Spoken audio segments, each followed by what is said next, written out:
हमारा next topic है current divide for two resistance. अगर दो रेजिस्टेंस पैरेलली लगे हैं तो उसके अंदर करंट कैसे डिवाइड होंगे, देखो उसको समझते हैं। सपोज मान लो ये हमारे पास कुछ इस तरीके से करंट फ्लो कर रहा है, आई ऊपर एक रेजिस्टेंस है, नीचे एक रेजिस्टेंस है, और कुछ इस तरीके से करंट वापस आई बाहर आ जाएगा। यहाँ पे पोटेंशियल है वी, इस ब्रांच में आई करंट I1 है, इस ब्रांच में आई करंट I2 है। ये हमारा R1 रजिस्टर है, ये हमारा R2 रजिस्टर है। यहाँ से आई करंट वापस बाहर आएगा और कुछ इस तरीके से वापस चला जाएगा। हमें निकालना है कि इन दोनों ब्रांच में आई की वैल्यू क्या होगी। हम बात करेंगे करंट की वैल्यू ब्रांचेस में कैसे कैसे निकालेंगे, ठीक है। अगर आप देखते हो ये वाला ब्रांच और ये वाला ब्रांच, ये दोनों एक दूसरे से पैरेलल है। इसका मतलब जो पोटेंशियल इसका होगा वही पोटेंशियल ड्रॉप इसका भी होगा। और दूसरी चीज जो कि बहुत इंपॉर्टेंट है, सपोज ये दोनों पॉइंट के पैरेलल ये दोनों पॉइंट है, तो ये दोनों का पोटेंशियल अगर आप देखोगे ना तो सेम ही होगा। ये दोनों पॉइंट के पोटेंशियल सेम है, इसीलिए मैं इसको बोल रहा हूं कि ब्रांच पैरेलल है। ब्रांच पैरेलल कब होगा? जब यहाँ पे जो पोटेंशियल होगा और यहाँ पे जो पोटेंशियल होगा वो इन दोनों के सेम होगा। अगर मैं यहाँ पे एक भी रजिस्टर डाल दूंगा तो इसके पोटेंशियल में डिफरेंस हो जाएगा, क्योंकि यहाँ पर भी पोटेंशियल ड्रॉप हो जाएगा। सबसे पहले अगर आई करंट हमारे ब्रांच में एंटर होगा कुछ इस तरीके से, इसके अंदर एंटर हो रहा है, तो क्या मैं इसको लिख सकता हूं I1 प्लस I2, कोई दिक्कत है? दूसरी चीज देखो, जो भी हमारा V होगा, V क्या है? Potential. V is equals to इस ब्रांच के अंदर जो भी हमारा पोटेंशियल ड्रॉप होगा उसके इक्वल होगा, और इस ब्रांच के अंदर जो भी हमारा पोटेंशियल ड्रॉप होगा उसके इक्वल होगा। तो क्या मैं इसको I1 R1 लिख सकता हूं? ये पोटेंशियल ड्रॉप है इस ब्रांच के अंदर I1 R1, इस ब्रांच के अंदर क्या होगा? I2 R2 equals to I2 लिख सकता हूं, ठीक है। तो अगर आप ये दोनों इक्वेशन को देखते हो और यहां से मैं I2 की वैल्यू निकालता हूं, I2 की वैल्यू क्या हो जाएगी बताओ? I2 is equals to I1 R1 divide by R2। ये हमारे पास इक्वेशन नंबर 1 आ गया। इस इक्वेशन को उठा के इस इक्वेशन में पुट करो तो देखो क्या होगा। I इज इक्वल्स टू हमारे पास I2 की वैल्यू क्या आ गई? I1 R1 divide by R2, ठीक है। अगर आप यहां से एलसीएम लोगे, I1 R2 plus I1 R1 is equals to I, यही आया, ठीक है। यहां से आप I1 को कॉमन निकाल लोगे तो अंदर क्या बचेगा? R1 प्लस R2 इसके अंदर बच जाएगा divide by R2 equals to I. हमें I1 निकालना है कि इस ब्रांच के अंदर कितना करंट जाएगा, यही तो हमें फाइंड करना है। तो अगर आपको I1 निकालना है तो ये सारे इक्वेशंस को उधर भेज दो, ठीक है। तो I1 इज इक्वल्स टू क्या हो जाएगा, देखो उधर R2 divide by R1 plus R2 into I.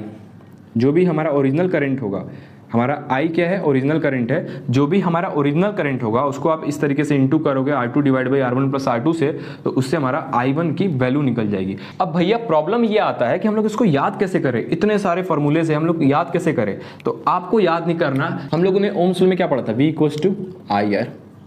अगर आप लोग इस इक्वेशन में देखते हो तो यहाँ पे करंट डायरेक्टली प्रोपोर्शनल है पोटेंशियल के और करंट इनवर्सली प्रोपोर्शनल है रेजिस्टेंस के।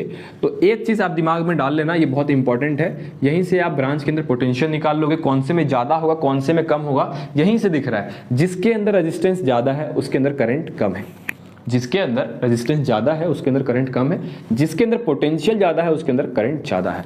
ये चीज़ मैं आपको एक एग्जांपल देके समझाऊंगा, सारी चीज़ें वहां से क्लियर हो जाएगी। तो यहाँ पे आपने देखा I1 हमने निकाला, I1 निकाला तो I1 की वैल्यू में ऊपर R2 क्यों आया? जब हमने I1 निकाला तो R2 ऊपर क्यों आया? इसलिए आया क्योंकि देखो यहाँ पे I is inversely proportional to R।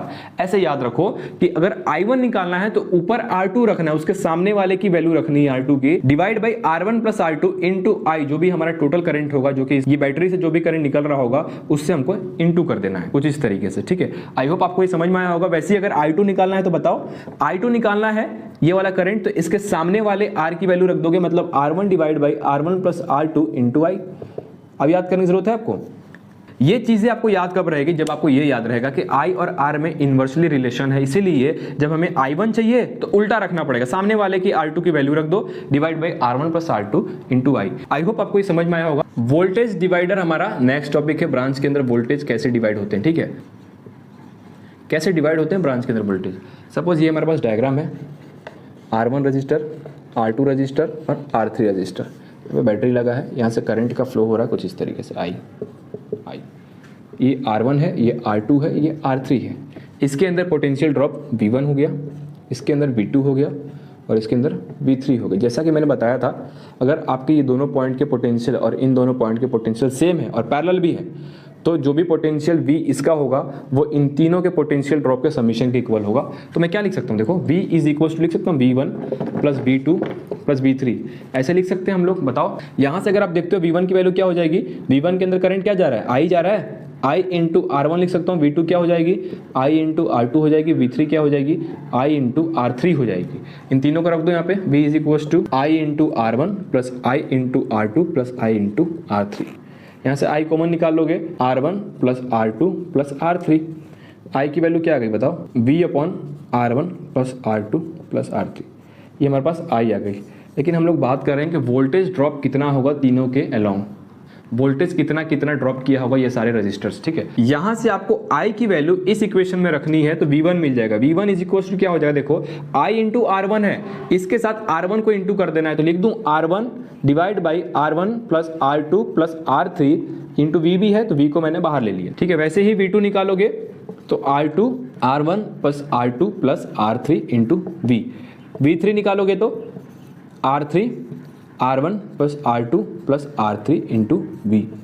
आपने करंट में देखा था कि जिस भी ब्रांच में हम लोग करंट की वैल्यू निकाल रहे थे ऊपर में R की वैल्यू दूसरे ब्रांच की रखनी पड़ती थी, क्योंकि इन्वर्सली रिलेशन है, ऐसे याद करना है। अगर आप वोल्टेज में देखते हो जिस भी ब्रांच के अंदर वोल्टेज ड्रॉप निकाल रहे हैं V1 V2 V3 उस ब्रांच की ही R की वैल्यू रख रहे हैं। सपोज देखो V1 निकाला तो R1 रखा, V1 ड्रॉप R1 में हो रहा है इसलिए R1 को ऊपर रखा, क्योंकि ये डायरेक्टली प्रोपोर्शनल है, I V के डायरेक्टली प्रोपोर्शनल है।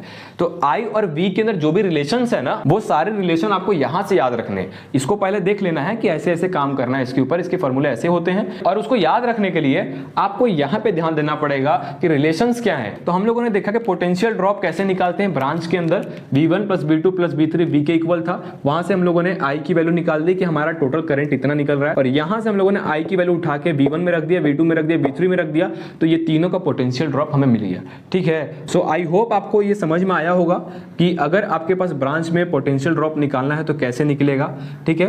अब हम लोग एक दो क्वेश्चन सॉल्व करते हैं और ये कंसेप्ट को समझते हैं। आने वाले नेक्स्ट वीडियो में जो कि बहुत जल्द आने वाला है उसके अंदर हम लोग R इक्विवेलेंट फाइंड करेंगे। ये हमारे पास एक रजिस्टर है और यहाँ पे एक रजिस्टर है, यहाँ पे हमारे पास बैटरी है जो कि 10 वोल्ट का है, ठीक है। ऊपर में हमारे पास रजिस्टर की वैल्यू 4 ओम है, इसकी भी वैल्यू 4 ओम है। हमें निकालना है I1 और I2 की वैल्यू ब्रांच में कितनी होगी वो हमें फाइंड करना है। निकाल सकते हो कि नहीं निकाल सकते हो। सबसे पहले अगर आपको I टोटल निकालना होगा उसके लिए क्या था formula, V upon R equivalent था। यहाँ पर R इक्विवेलेंट पैरेलल के लिए क्या होगा मैंने बताया था आपको, ऐसे निकालना है R1 into R2 divide by R1 plus R2। अगर दो रजिस्टर पैरेलली लगे रहते तो कुछ इस तरीके से निकालोगे, या फिर ऐसे समझ लो अगर कोई भी दो रजिस्टर सेम पैरेलल लगे होते हैं तो उनका जो भी R इक्विवेलेंट होगा वो उसके हाफ होगा, ठीक है। यहाँ से देख लो आप लोग, ऊपर R1 और R2 4 ओम है तो 4 इंटू 4 डिवाइड बाई 4 प्लस 4, ऊपर हो गया 16 नीचे हो गया 8, डिवाइड करोगे तो 2 हो गया। तो मैंने क्या कहा, अगर कोई भी दो रजिस्टर सेम वैल्यू के पैरेलली लगे रहते हैं तो उसका जो R इक्विवेलेंट होगा वो हाफ हो जाएगा, मतलब 4/2 विच इज इक्वल टू 2 ओम। तो हमारे पास R इक्विवेलेंट क्या आ गया, 2 ओम हो गया, ठीक है। तो अगर आप I की वैल्यू निकालते हो, V कितना है 10 वोल्ट, R इक्विवेलेंट आया 2, डिवाइड करोगे तो 5 एम्पियर करंट बैटरी से निकल रहा होगा, कितना 5 एम्पियर। अब हमें I1 और I2 निकालना है। इससे पहले ही मैंने आपको बताया था अगर रजिस्टर की वैल्यू सेम है तो करंट की वैल्यू भी सेम होगी, लेकिन इस चीज को हम लोग सॉल्व करके देखेंगे क्या सचमुच सेम होती है, ठीक है। तो I1 इज इक्वल टू, अगर आपको इस ब्रांच में करंट निकालना है तो क्या करना पड़ेगा, यहाँ पे देखो करंट और रेजिस्टेंस की वैल्यू इनवर्सली प्रोपोर्शनल है, मतलब I1 निकालना है तो R2 की वैल्यू रखनी पड़ेगी 4, नीचे इन दोनों का समीशन 4 प्लस 4 याद है आपको, इंटू I जो भी हमारा टोटल करंट होगा इंटू 5, ठीक है। ऊपर में क्या हो गया 4, नीचे में हो गया 8 इंटू 5, इसको डिवाइड दोगे 2 टाइम्स में 5/2 एम्पियर करंट I1 आ गया। अब हम लोग I2 निकालेंगे तो क्या करोगे, I2 निकालना है मतलब ये वाला करंट निकालना है तो इसके सामने वाला रजिस्टर की वैल्यू रखोगे जो कि 4 ओम है, divide by 4 plus 4 into total current मतलब I की वैल्यू 5 एम्पियर आई थी, इसको आप डिवाइड दोगे ये 8 आ गया नीचे, 2 टाइम्स में कैंसिल हो गया, ऊपर 5, तो आंसर क्या है 5/2 एम्पियर। तो हम लोगों ने सॉल्व करके भी देख लिया कि दोनों के अंदर वैल्यू क्या आ रही है 5/2 एम्पियर, 5/2 2 एम्पियर। इन दोनों को ऐड करोगे तो देखो 5/2 ampere plus 5/2 ampere is equal to क्या हो जाएगा, नीचे एलसीएम 2 ऊपर 10, ये आ गया 5 एम्पियर। इन दोनों का समीशन क्या होगा, यहाँ से जाएगा करंट, फिर यहाँ से 5 एम्पियर वापस नीचे चला जाएगा। आई होप आपको समझ में आया होगा। अगर वैल्यू आर की सेम है, रजिस्टर की वैल्यू सेम है, तो करंट भी सेम होगा ब्रांच के अंदर, ठीक है। लेकिन अगर रजिस्टर की वैल्यू चेंज होगी तो कैसे कैसे काम करना है उसको भी समझते हैं।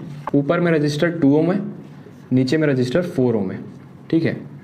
यहाँ से बैटरी कनेक्टेड है, ये 12 वोल्ट का है, ठीक है। सबसे पहले हमें क्या निकालना है, हमें करंट निकालना है कि करंट का फ्लो यहाँ से कितना हो रहा होगा। तो करंट निकालने के लिए क्या करोगे, V/R इक्विवेलेंट। R इक्विवेलेंट है हमारे पास, नहीं है, तो ये दोनों पैरेलल है। तो पैरेलल के लिए क्या करते हैं, R1 × R2 मतलब 2 × 4 डिवाइड बाई 2 + 4 ऐसे करते हैं। ऊपर 8 आ गया, नीचे 6 आ गया, डिवाइड करोगे तो 4/3।